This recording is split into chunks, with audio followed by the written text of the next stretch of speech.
Hi guys, Karie Millspaugh here with my Forever Young interview series, and today I'm switching it up. This time I've allowed a good friend of mine, Marcie Peters, you might remember her from my interview series earlier. She's actually going to switch things up a little bit and interview me for once, and I figured it would be a great time to share from my heart why I've joined this type of industry and to give you more insight of who Karie Millspaugh is. So Marcie, you take it away. Hi, Karie. I'm so excited to interview you today and let people know what you're up to. I know you've done a lot of great things in the world of health and nutrition these past years. And so this is really your opportunity to let people know about that and really let's dig in deep as to your background and what you are offering people. So let me give you everyone an introduction on who Karie Millspaugh is. She's a certified holistic nutritionist and wellness coach. She's an author and public figure. She's the president of Abundant Living, and she coaches individuals to design their destiny instead of living a life by default. She has a degree in holistic nutrition and has started 4 businesses successfully. So she's a great entrepreneur as well. And she's someone that I look up to in the industry. And she's been coaching wellness, business, and relationship building since 2005. So she has a lot of genuine compassion for others and is a great intuitive in terms of healing and mindset and all these other things. So she really has a lot to offer. So Karie, I'd like to ask you, first of all, to tell us your story and how you got involved in the wellness field. I love this question because it gives me an opportunity to share from my heart. I always had a weird relationship with food. It started as a young little girl of a family of 5. I had a lot of older siblings that said, don't eat that or you'll get fat. So I had this kind of warning sign all around food that if I ate it, I got fat. Even though I was a tomboy, very active young little girl, fat was the last thing I needed to worry about. But I had those images in my head because I did have one older sister that always had a weight problem, and I didn't want to look like her, sadly. Then I was introduced to my ex-husband at age 15, and he introduced me to fast food. That didn't exist in our household. We actually grew up very natural, had a garden in the backyard. Mom did everything from scratch. So then I started to get this weird weight gain and mood swings along with being a teenager, which was horrible. So that started my downfall of seeing food more as a chemical type of inducement as well. So we got married at age 22.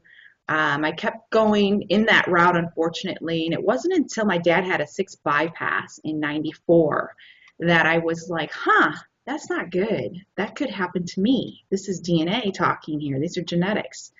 Now what? And the whole family just went to a different direction of awareness of timeout. Do we want to go down this route with dad or do we want to choose a different path? And by anything, we wanted him to be healthy. So we all kind of jumped on the health bandwagon. And shortly after that, I was diagnosed with endometriosis, which I oddly don't have any symptoms of now. Shocking how diet can change things. But overall, it was really a big aha moment right when I got pregnant with my daughter 10 plus years ago, when I realized it's not just about my health anymore, it was about hers. And I was introduced to some supplement lines and other natural health secrets and tips, and I was just blown away. We don't have to be sick. We don't have to choose cancer. We don't have to have heart disease. I mean, we can actually control this stuff with like natural products. I mean, fruits and vegetables started to sound like a drug of choice. It was so freaky to me and eye-opening. And I felt so empowered, like I can help people now. And of course, you go through the journey of weight loss before and after your child and all that fun stuff. And I went up to a size 14. I was very unhappy. I was a stay-at-home mom. I was very miserable and putting her first, forgot myself along the way. And luckily, about 7 or so years ago, I decided to put Karie back on the list. And I changed my health 100%, not just actually digging in and educating myself, but actually living it now. And to the point where I have to help others. You just become that mentor and guide. Like, this is the way to go, guys. You don't want to miss out on this life. It's too much fun, to live this way. So that's really my journey. I've kept off. I'm half the size. I'm size 6 now. So I'm half the size now. And it's not something difficult. It's something you can maintain. It's easy to do. It's all in your lifestyle. So that's really where I ended up today. I did wellness coaching. It started as more of a hobby when I was a stay-at-home mom in 2005, and it's just exploded. It's who I am. I have to help people. Yeah, and you're so talented at it. I've had some experience with you, and I know you personally as a friend, and you really walk the walk and talk the talk. You look great, you're beautiful, and you're really good with people, and I know you've helped a lot of people. So, along those lines, I'd like to hear about your tips on mindset and how does that relate to wellness and health and the inner work that we need to do.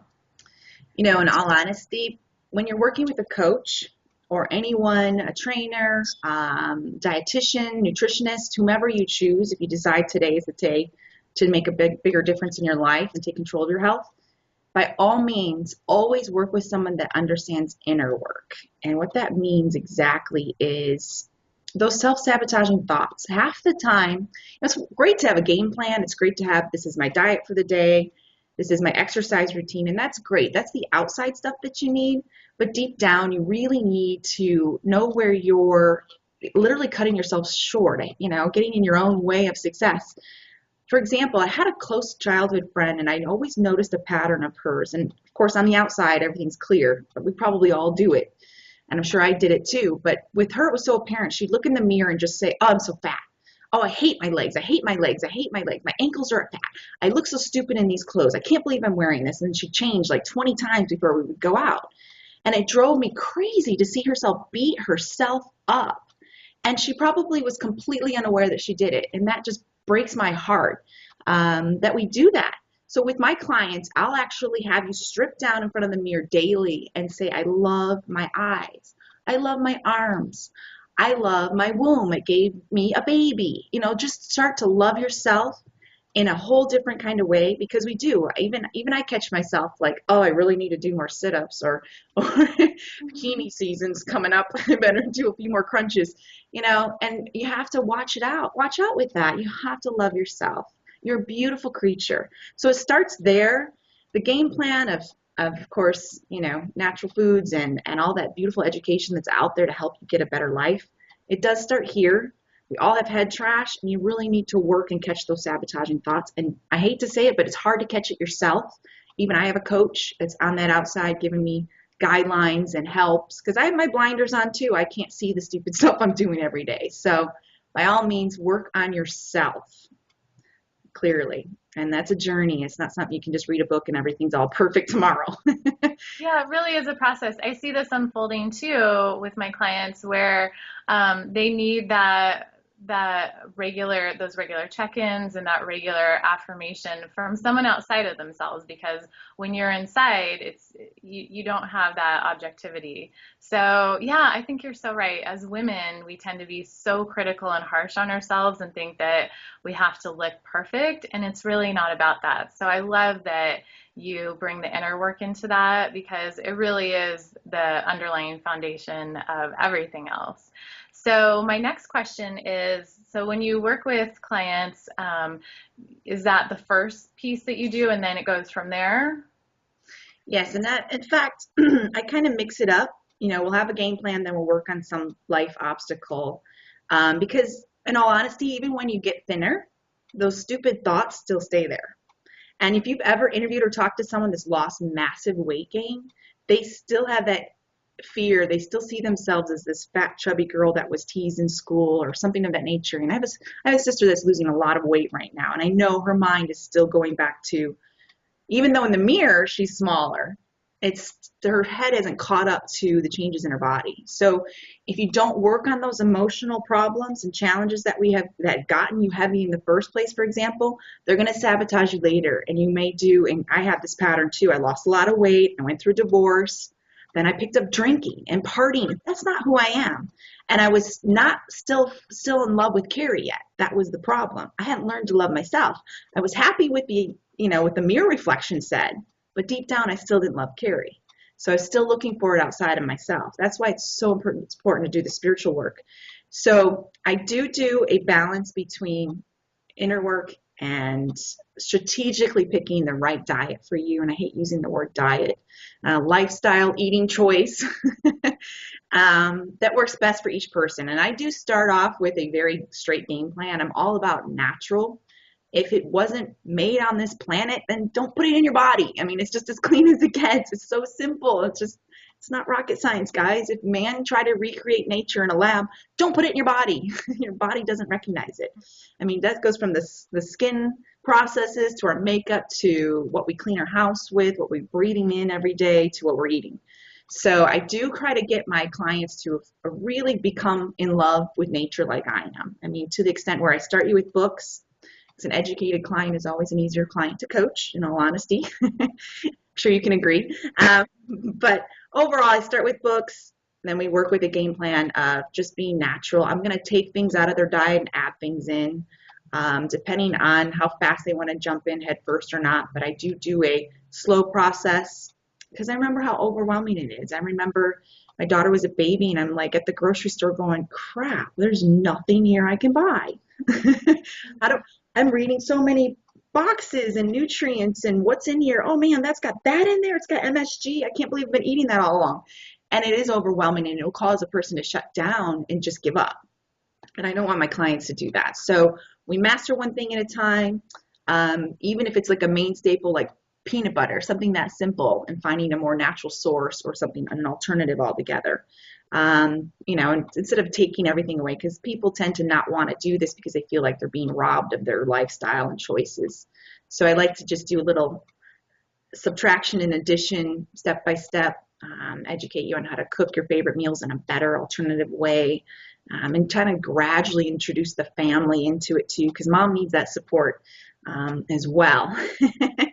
By all means. I'm coaching a guy right now, and I want to pull his wife into it because she's the one that can make or break the family's diet. It starts with mom. She's grocery shopping, she's cooking, and if she's isn't educated, she can actually sabotage the whole family's health, unfortunately. So that's how I coach. I prefer to do it more of a group coaching style. I do both group coaching and one-to-one. The group side is fun because it's more empowering as a community. You kind of rely on each other for support. It's fun to share wins together. But I also like that one-to-one time too, where I can really be strategic in working with people to get them what they need in life. Yeah, and often that's where they have the most breakthroughs because they feel the safest just working with you individually. So yeah, there's benefit to both. That's great. I love that process. And I love how you do the health upgrades, what I call upgrades, where it's just small, manageable steps where you implement it in a way that's realistic and practical and not too overwhelming for people. I think that's important for a lot of people, is that they can actually fit it into their lifestyle and not have to completely clean out right away. And then just as they're learning, start bringing it in. So that's great.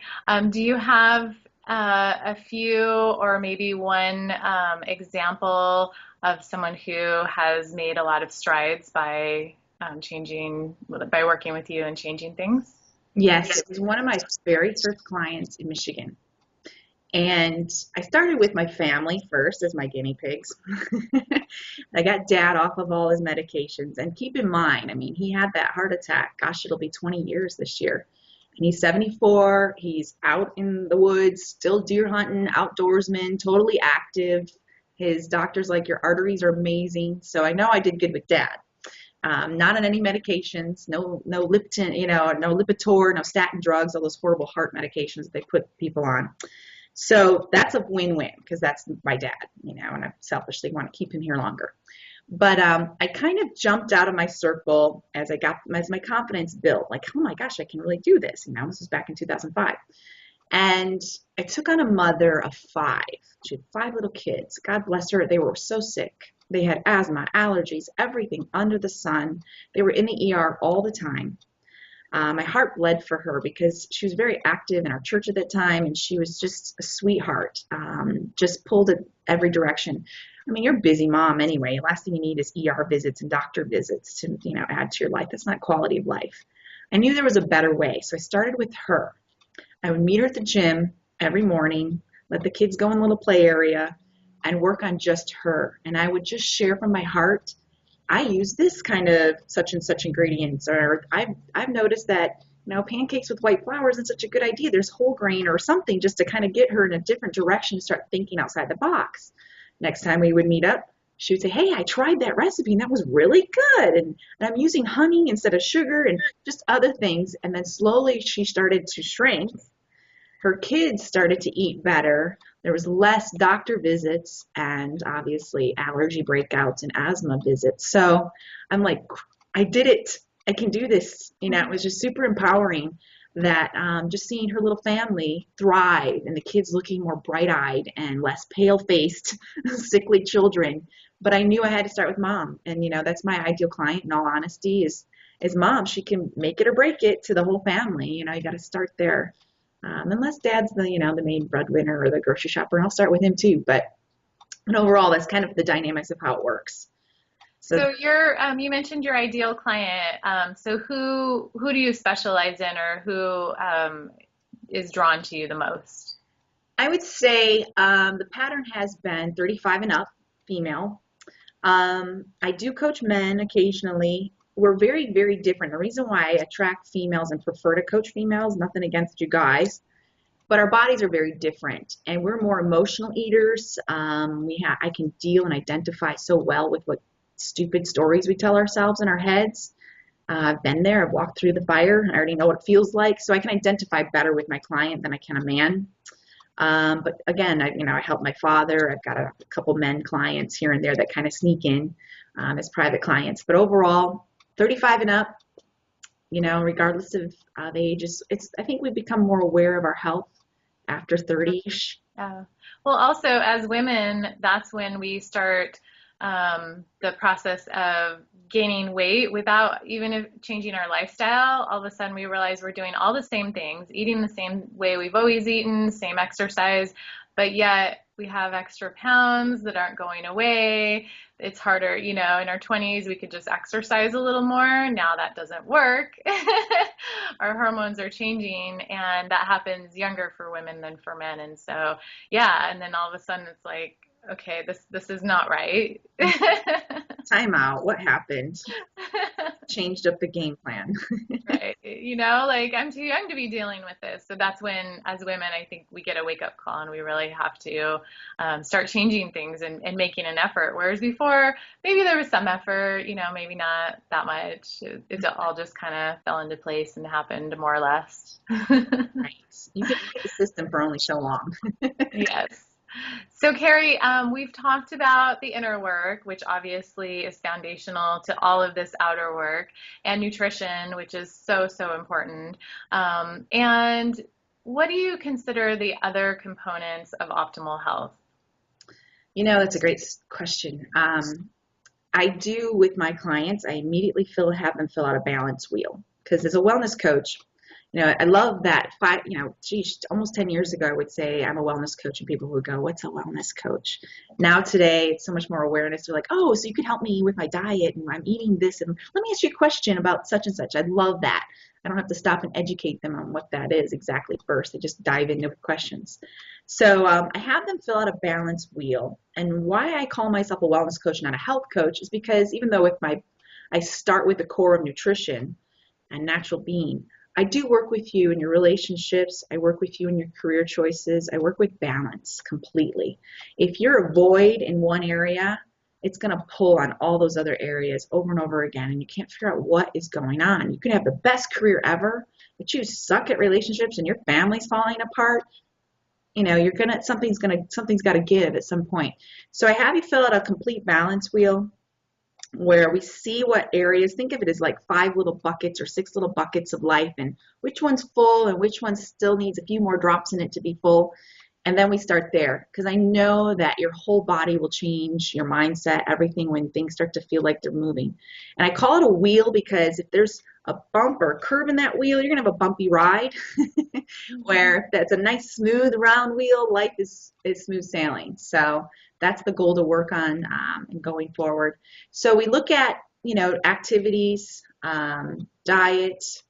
I like to incorporate supplements if necessary. In fact, it's almost a necessity these days It's hard to Yeah, get. tell us about, let's jump into supplements a little bit. What do you recommend? Well, I do recommend not going in blindly into the vitamin shop or some kind of vitamin outlet because you will be so overwhelmed you'll just turn around and walk right back out. Yeah, or you'll buy everything in the store. Yeah, or she said this, and I don't know, just buy They're it. recommending, okay, I'll take it. That's right. Then your morning breakfast is a pile of pills, and so don't do that. There's so many ways to go about it. First and foremost, always work with an expert in this area and get where you feel you're deficient. I don't recommend a multivitamin because you feel like that's a no-brainer. I'll just grab that off the shelf. Let me back up a minute here.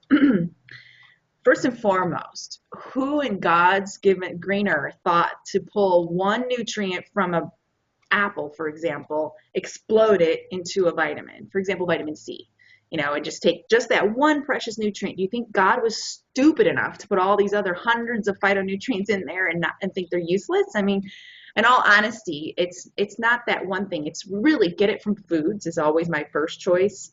Those phytonutrients work synergistically together to just create an optimal magic in your bloodstream, and your cells are just coming to life. So thankful you ate that. But occasionally, and this is, I know I've been on whole food supplements for about 10 years now, and they are just fruits and vegetables. That's it. Derivative of fruits and vegetables in a capsule. I know I'm not going to get 10 servings a day of fruits and vegetables. I can try, but there's most days I'm going to fall short. And unfortunately, the quality of our food is not what your ancestors grew up with. It's different. There's a lot more chemicals involved, a lot more GMOs. There's the quality of the soil isn't the same. And what your grandma ate, you're not eating today. So you have to be mindful of that. So you can't overdose on carrots and kale and broccoli, which is a beautiful thing, but you can overdose on certain vitamins. You can have too much iron that can actually get stored in your liver and become toxic. So be smart about what you're taking. If it's a whole food derivative or super greens or things of that nature, go for it. Take it. That's a mindless choice. But there are experts out there that will actually work with you to see what you're deficient in. And gosh, there's even wonderful hospitals that will actually give you like an IV bag of certain nutrients. There's one in Georgia, Atlanta area that's like, the Garden of Eden. But there's so many wonderful choices to do that instead of going in blindly. So don't think that multivitamin is going to save you. Sorry, you need to get a whole food supplement. And that's all I will ever recommend. Do you have certain ones that you like fish oils or vitamin D or probiotics, anything specific that you think is generally good for people? Well, I have been a part of an MLM, and I'm not going to promote that necessarily, but and I have to thank the company for opening my eyes to whole food nutrition in the first place. That's where I really was like, holy crap, this stuff works. But it's the fact that there's amino acids and enzymes and all the, getting the micronutrients from the whole food, not just one little portion of it, is so important. And the company's called Juice Plus. I'll throw it out there. Dr. Katz has worked with us. You might have seen crazy man, what's his name? Bear Grylls. He does some crazy stuff on the Learning Channel, I believe it is. He's also an advocate of Juice Plus. But overall, they have powders and things you can throw, of course, into smoothies and shakes. And if you look at the back, you're just blown away at the whole food nutrition in it. But it does help break down amino acids and enzymes and things of that nature too, which is, again, you need acidophilus, you need those probiotics to help with the good bacteria in your gut that most of us don't have, unfortunately, from years of abuse with antibiotics. So I do recommend throwing things in because it's almost brainless. It starts my clients getting them doing, so everyone can swallow a pill, everyone can drink a shake, at least starting that. And I think it's a great way to introduce your blood cells to happy, healthy nutrients, and you start to crave better food. That's the kind of pattern I've noticed with my clients, is something that simple, and next thing you know, they're like, I want a salad, I need fresh fruit right now, why am I craving this? I never did before. Well, your cells only know what you give it, and that's what they're going to keep wanting. So that's basically where I go. I'm all about fish oils, flaxseed oil. I sneak flaxseed into everything I cook or make. Smoothies are always a way to sneak things in for kids. My daughter only knew. She loves them, though. That's all that matters. And I always use fresh whole fruits, or frozen fruit if you need to. Do So you use the fruit to cover up the vegetables? Is that what yes, you do? yes. Love it. It's green. I mean, people don't realize that kale is the #1 anti-cancer vegetable, and no one eats it. It doesn't taste all that great, and it's a pretty little garnish on the outside of your vegetable tray. It's like, no, you should be eating that, and I sneak that into smoothies as well too. So, I mean, choose it now, little pineapple juice, and yum, this is awesome. Yeah, definitely. So there's lots of ways to sneak things in. When I was married, my ex-husband didn't know all the stuff I snuck in, even in cookies. If I had to make cookies, I was sneaking in stuff somehow. It's just to kind of mask it because your cells don't know any different. It's happy to have that nutrition. So there's Yeah. always a shortcut. Yeah, I love that. Yeah, you're right. There's always ways you can add in things to make them a little more nutritious or a little healthier, and not have to sacrifice the taste. Absolutely.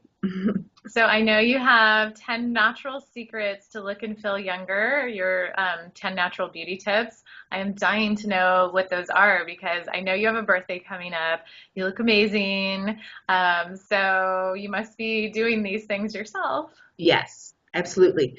Again, back to watch what you put on your skin. It goes right into your bloodstream, which is scary. Scary if you're using the wrong things. Back when I got pregnant with my daughter Shyla, I used progesterone cream, a natural cream from Mexican yams. Hello, that should have been the sign right there. Hey, this goes right into my bloodstream perfectly, and then I got pregnant with my daughter. It's a miracle. So that's a sign right there. Obviously, that works. Otherwise, they wouldn't create creams like that.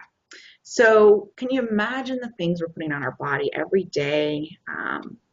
Oh, I mean, I just think of There's been studies done that women put over 200 products on their hair, their skin, just in general use every day before they walk out the door in the morning.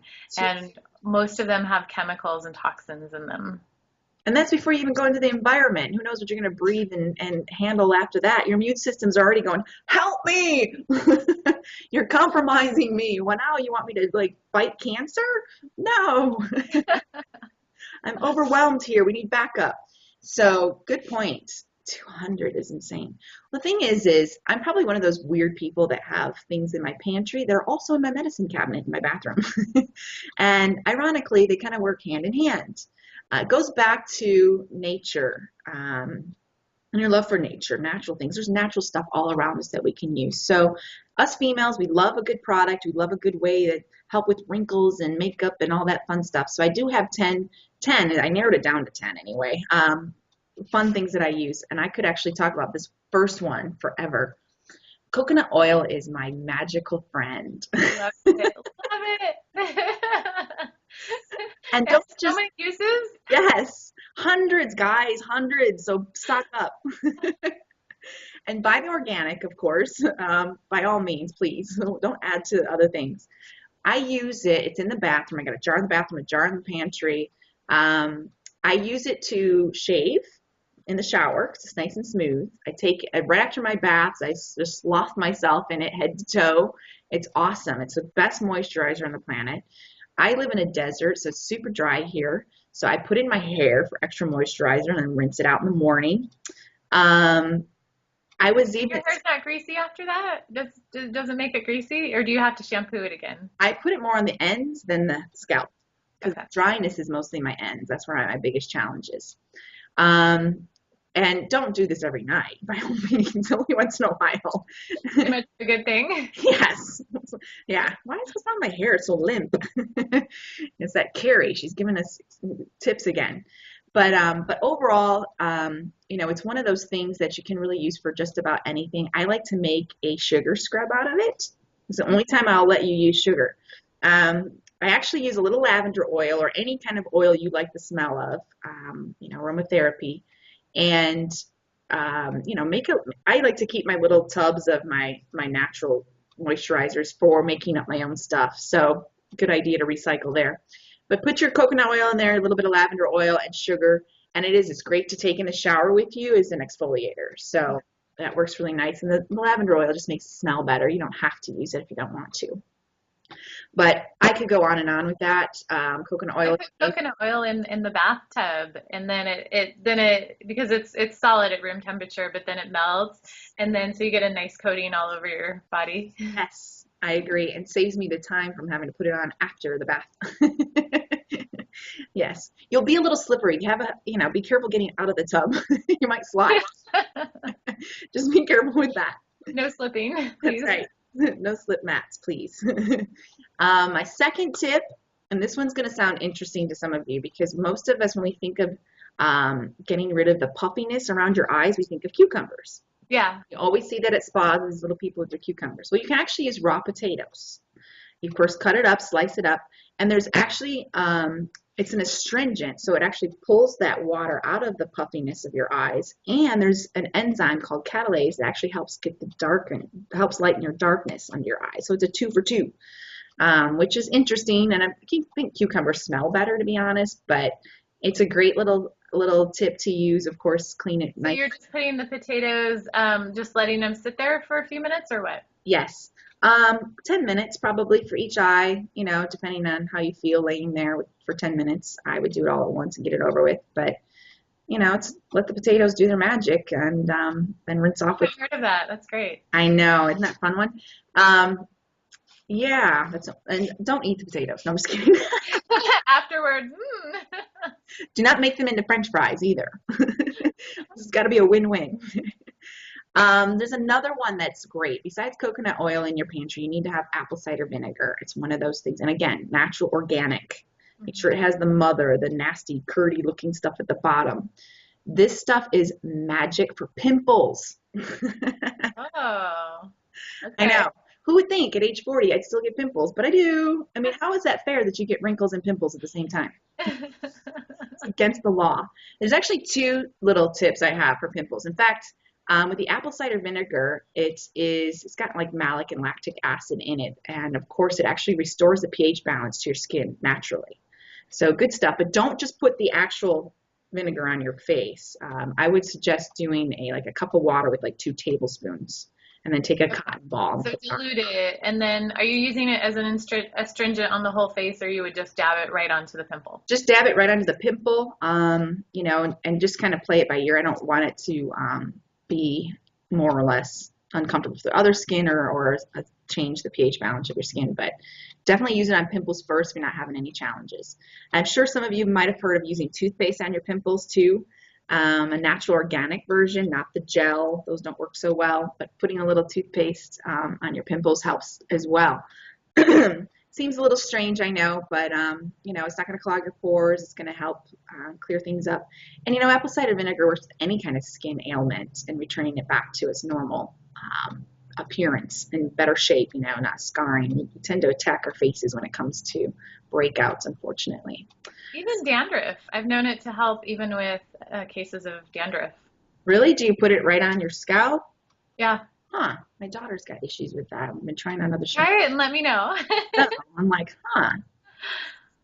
Like I said, this stuff is in your kitchen pantry. You're good to go. You can save so much money too instead of buying all these specialty products at your salon. My tip number 4 is eat plenty of raw fruits and vegetables. And of course, I kind of went over this a little bit, but let me go a little deeper in the raw part. I didn't really touch on this. Once upon a time, your ancestors used to get live enzymes from 4 food groups. One being raw meat, raw milk, raw fruits, raw vegetables. We don't eat raw meat anymore for many, many reasons, obviously. And raw milk would have to be right out of the cow before it goes to pasteurization. So we get it from raw fruits and vegetables. And what I like to teach my clients is life begats life. And if your food is still alive when you eat it, can you imagine what it's doing to your body? If you take a carrot and put it in water, it's going to start to sprout roots because it's still alive. You put it in the It's organic. Yeah. They've done studies where with GMOs, genetically modified produce, it never grows, it never sprouts, which should be a real sign for. That's a big red flag. Absolutely. Wow. Well, if we put it in the freezer or we cook it, you just killed it, so it's definitely not going to sprout. So that's kind of a sure sign. Okay. Well, when we cook our food, unfortunately, we kill all the nutrients, the phytonutrients, all those beautiful phytochemicals that we should be eating. So as many raw fruits and vegetables is actually giving your body a break. You know, your enzymes come from your saliva. Your body's not having to produce all the enzymes.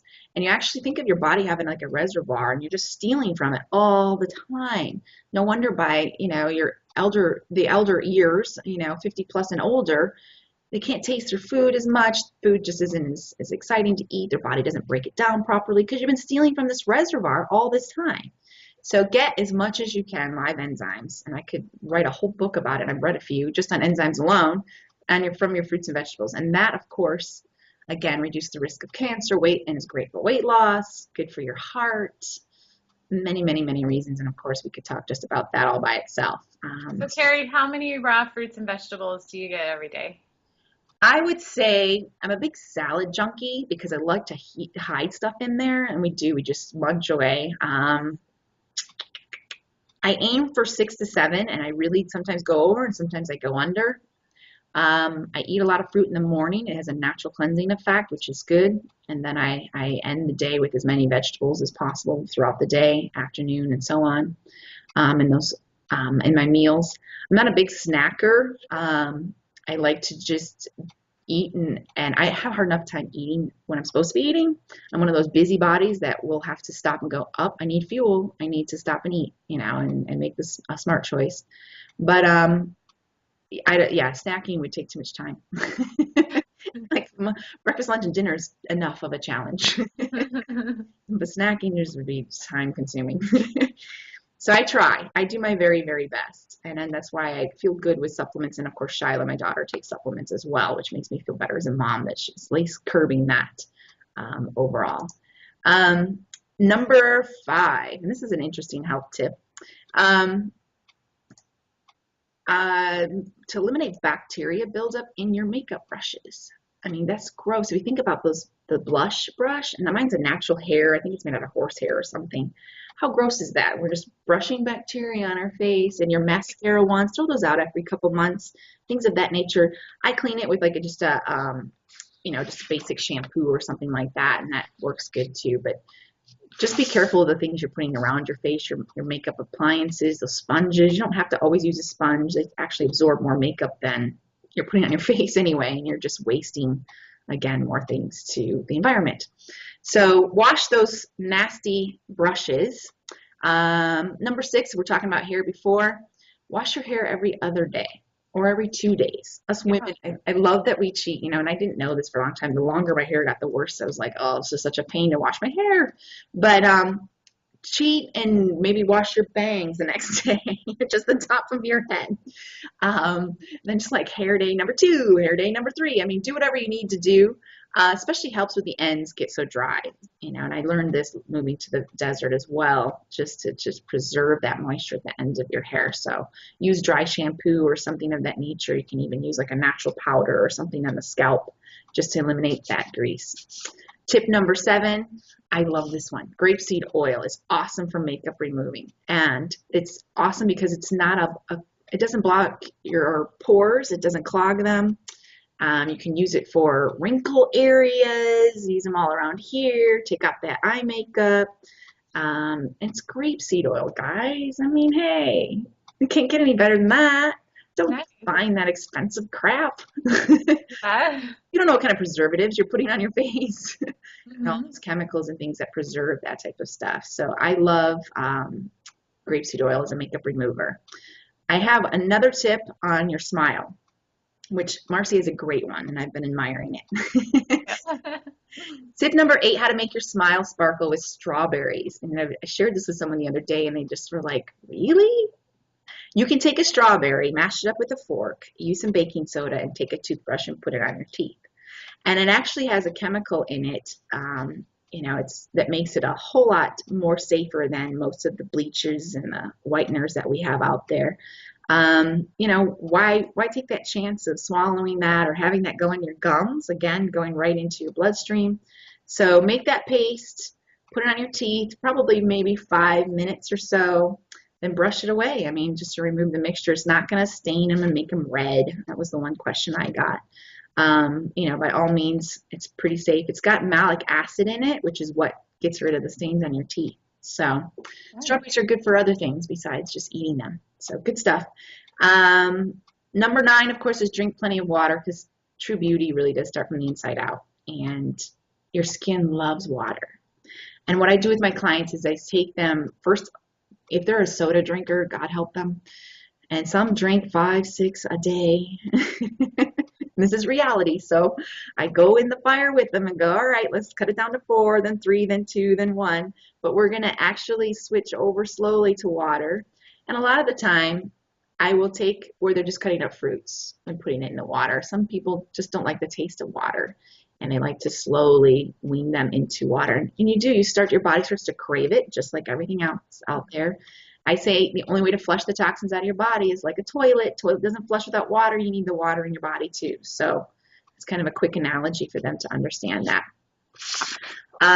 You'll get to actually where it's all you'll drink is water. It's a beautiful thing. So that alone has so many health benefits, but it's great for your skin since we're talking about vanity here. Last one, say no to stress and incorporate all the stress-free, stress release kind of situations, activities, whatever you name it. I have my clients actually make a list of the things they love to do for themselves. And we incorporate it, we put it in there. It's like a default diary in their calendar. You must do something for yourself. Alone time, walk in the park, create your own spa moment with the bubbles in the bath and Epsom salts and candles, Enya music playing in the background, whatever you need to do. It's mommy timeout time. Lock that bathroom door. I suddenly want to go take a bath. I know, right? Lock that door. Mommy's timeout. Don't come in here. You just put keep out on the door, whatever you need to do to completely unplug, and just be quiet, listening to yourself. You can I love meditation. I teach meditation. I teach relaxation steps and processes and how to just calm your soul down and unplug, literally clear your brain out. And that alone, you can put so much makeup on, have the best hairstylists out there, but if you're stressed out to the max, your energy just puts it out there. You don't even look cute. You're just frazzled and angry and pulling your own hair out. That's not attractive. So biggest tip of them all is to say no to stress and learn stress-free activities. And that's my top 10. I love those.